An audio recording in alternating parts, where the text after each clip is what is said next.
tenemos algo nuevo, queremos algo mejor todavía. Si tenemos algo que recién hemos comprado, queremos cambiarlo. Y así es el ser humano, ¿cierto? Querer siempre buscar lo mejor. Pero ahí vemos que la perspectiva de Dios es completamente distinta a la nuestra.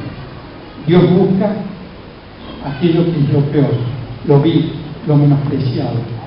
¿Por qué? Porque Dios va trabajando en cada uno. Vemos que Dios, Él agarra y toma aquello que tal vez para algo no sirve, pero para Dios sabe que eso es lo mejor. Porque Dios ve el corazón de cada uno. Podemos compararlo con un restaurador de coches antiguos. Muchas veces vemos coches por ahí que los vemos tirados en medio del campo y nosotros decimos, ¿para qué sirve esto? Está parado en 4 postes y decimos, ¿de qué puede servir esto? Pero hay gente que se dedica a eso, gente que lo compra, gente que le cambia las gomas, le hace pintura, compra repuestos, si no lo tienen, los mandan a pedir, los hacen fabricar y después al cabo de un tiempo esos vehículos que tal vez estaban tirados pasan a ser los mejores, inclusive a veces valen más que algunos 0 kilómetros. Y así es Dios con nuestras vidas.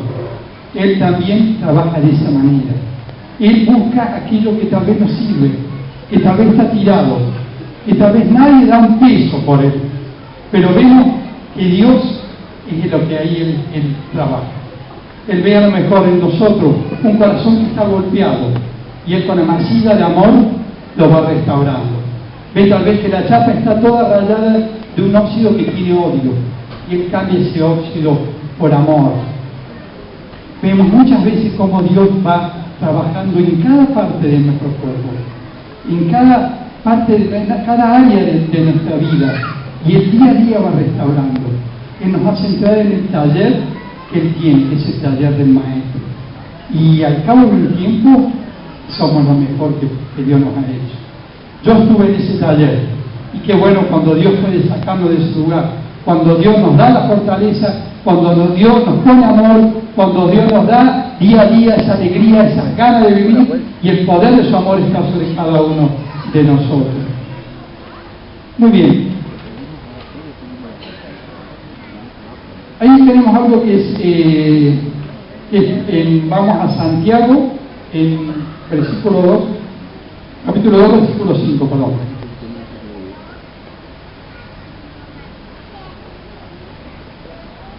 Hermanos míos, amados, oí, ¿no ha elegido Dios a los pobres de este mundo para que sean ricos en fe y herederos del reino que ha prometido a los que Él nos ha escogido y puede darnos día a día de su amor para que podamos ser luz en las tinieblas? Vamos, yo acá en este primer versículo que leí saqué 3 puntos para ver. El primero es vayamos. Vayamos es ir para adelante, accionar. Dios no quiere que nos quedemos quietos. Dios quiere que en este año, cuando empecemos a accionar, que seamos una iglesia que estemos en movimiento, donde vemos que el enemigo está continuamente en ese movimiento. Entonces nosotros tenemos que estar ahí, ganando esa carrera, batallando contra el enemigo. Es accionar, es ir para adelante, es buscar la voluntad de Dios. Muchas veces pueden aparecer obstáculos en el camino, porque muchas veces cuando queremos venir a la iglesia, el enemigo a veces nos pone trabas, y esos son los obstáculos que por ahí el enemigo nos pone en el camino. Cuando tenemos que aprender a depender de Dios y no dejar que esos obstáculos puedan frenarnos, porque Dios nos está esperando para hablarnos, para que su palabra pueda estar en nuestros corazones y que podamos atesorarla.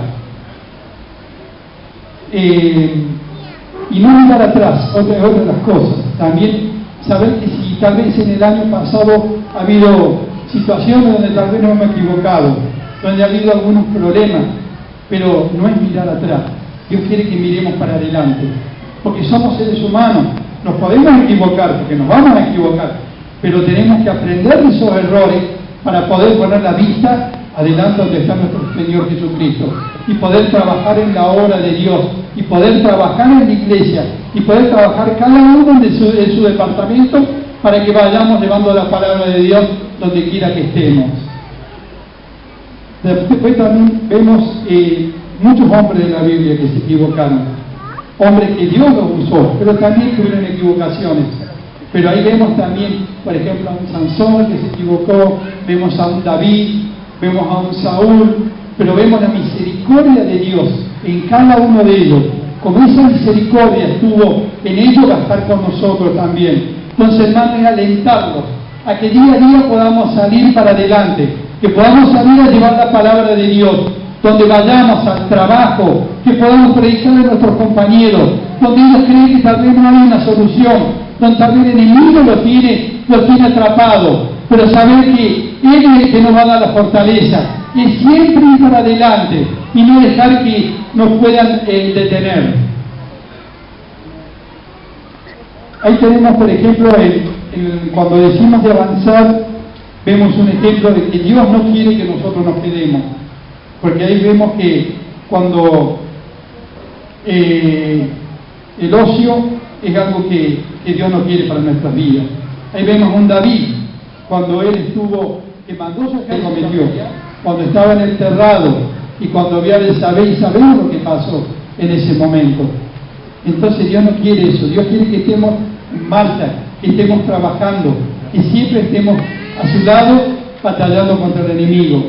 Ahí vemos también a un Saúl que fue elegido por el pueblo y fue ungido por Dios.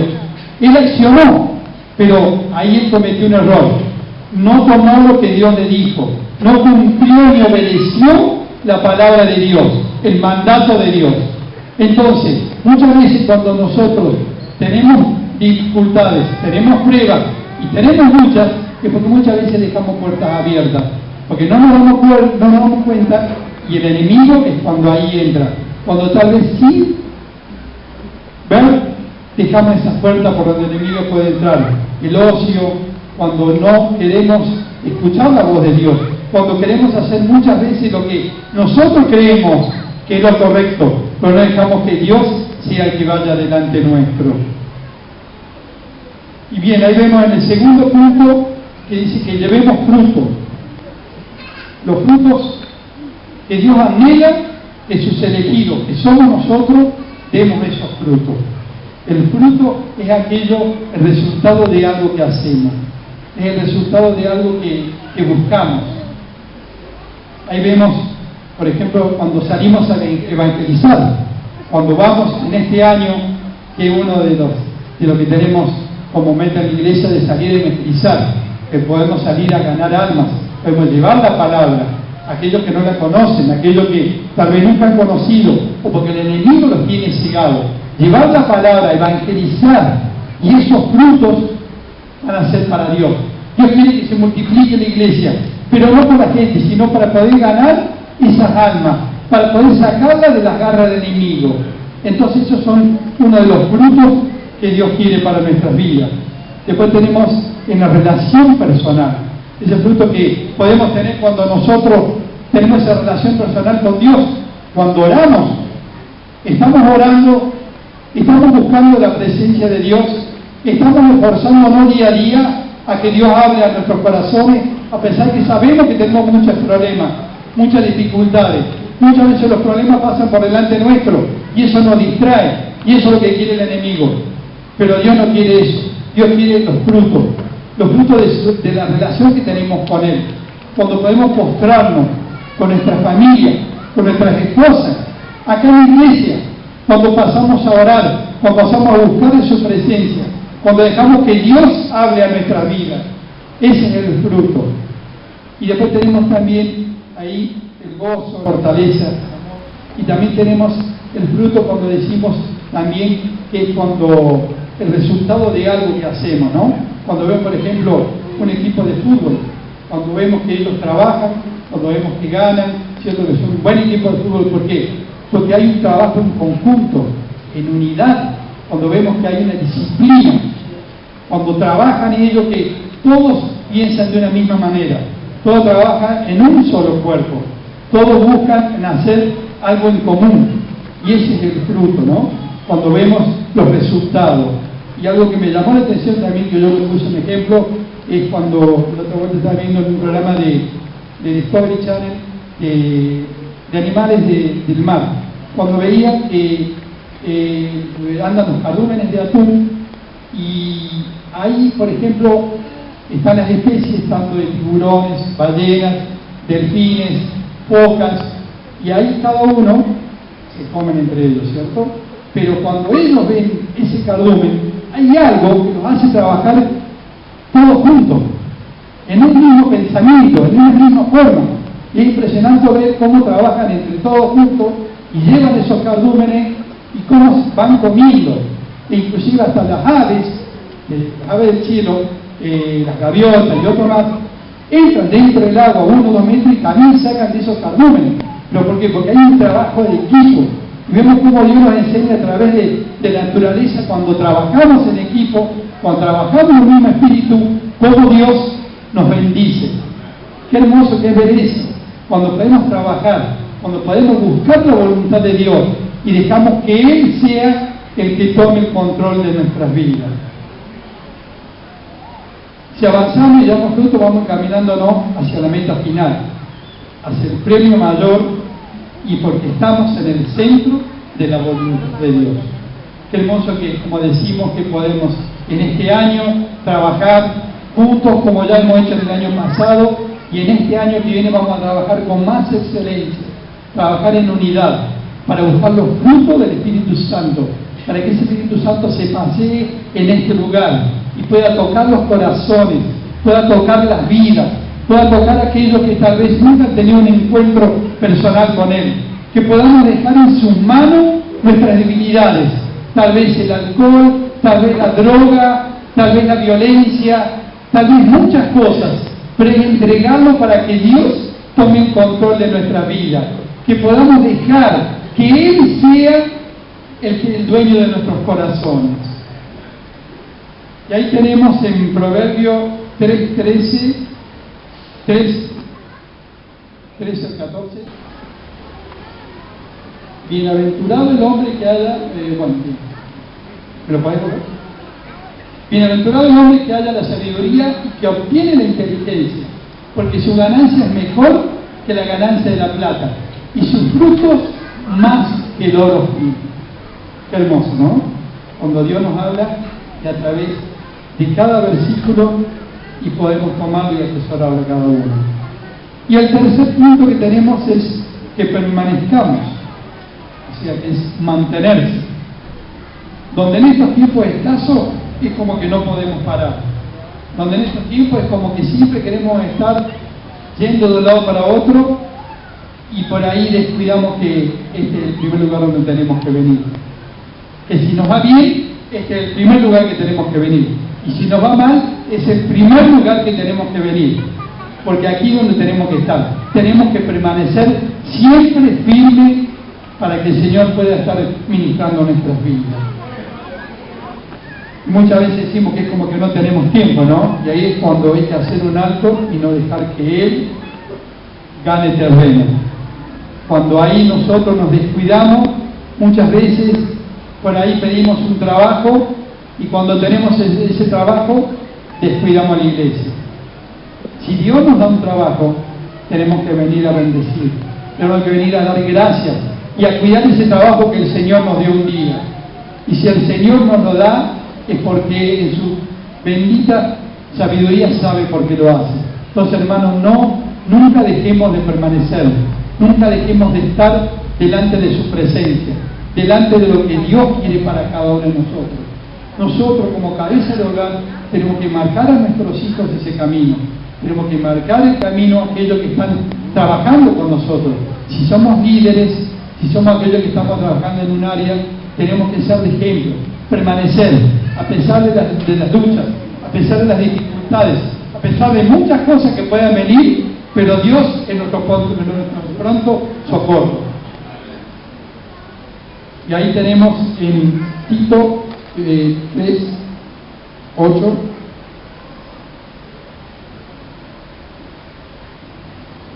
Palabra fiel es esta, y en estas cosas quiero que insistas con firmeza para que los que creen en Dios procuren ocuparse en buenas obras.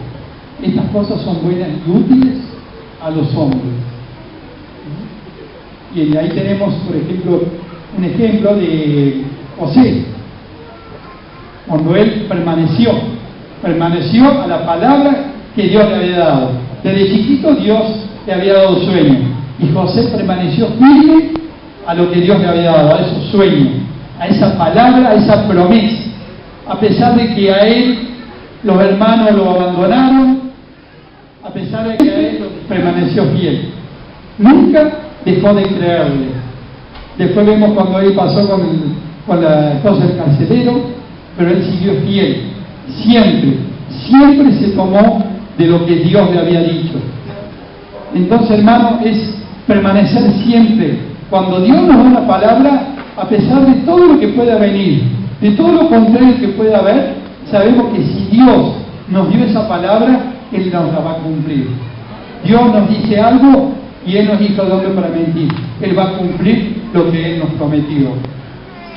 Y después tenemos ejemplo también de Pablo y Silas. Ahí vemos en la cárcel de Filipos, cuando ellos estaban encadenados, estaban ahí en lo más profundo de esa cárcel.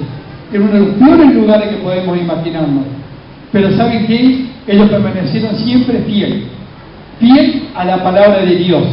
Y mientras los otros presos gritaban, se quejaban y tal vez hacían otras cosas, ellos siempre permanecieron fieles y alababan y cantaban. Y vemos que en un momento hubo un gran temblor y se abrieron las puertas.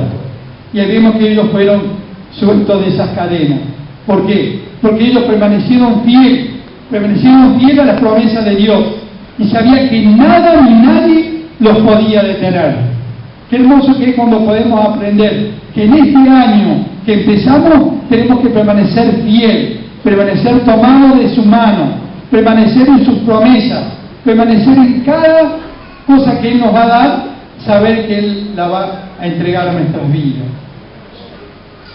Ahí tenemos en San Juan 15, capítulo 15, versículos 7 y 8.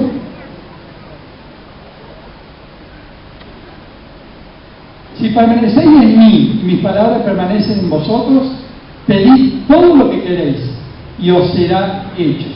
En esto es glorificado mi Padre, en que llevéis mucho fruto y seáis así mi discípulo. La palabra de Dios es clara. Tenemos que permanecer en Él, hermano. Tenemos que permanecer a pesar de cada circunstancia. Permanecer siempre firme y llevar los frutos que podemos lograr a través de que su presencia está en nuestras vidas, de la fuerza que Él nos va a dar, de la sabiduría para salir a batallar contra el enemigo, para salir a buscar almas que tal vez están perdidas, como decíamos, a buscar a aquellos para traerlos a tiniebla de luz. ¿Ah? Y que saber que nosotros no hemos estado en ese lugar, yo he estado en ese lugar y Dios me rescató. Y desde ese momento yo soy la persona que quiere estar siempre tomado de la mano de Él. A pesar de que muchas veces vemos que las situaciones son adversas, pero después de cada tempestad vienen las bonanzas. Después de cada situación vienen las cosas buenas. Capítulo 10, versículo 35 al 39.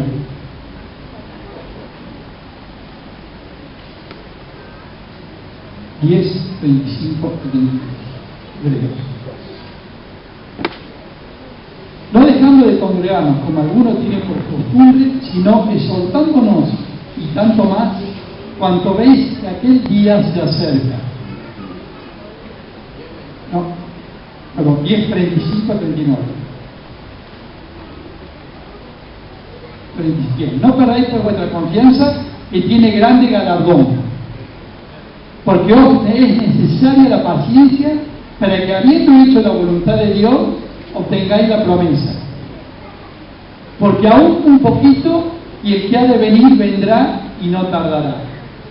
Mas el justo vivirá por fe, y si retrocediere, no agradará a mi alma. Pero de nosotros no somos de los que retroceden para perdición, sino de los que tienen fe para preservación del alma. Qué hermoso, ¿no? Es saber que Él está siempre a nuestro lado y que Él nunca nos va a dejar. Que a pesar de que, como decimos siempre, que el enemigo quiere estar siempre poniéndonos palos en la rueda, siempre en cada situación, pero nosotros tenemos que tomar la mano que nuestro Señor Jesucristo. En un año donde vemos que hay muchos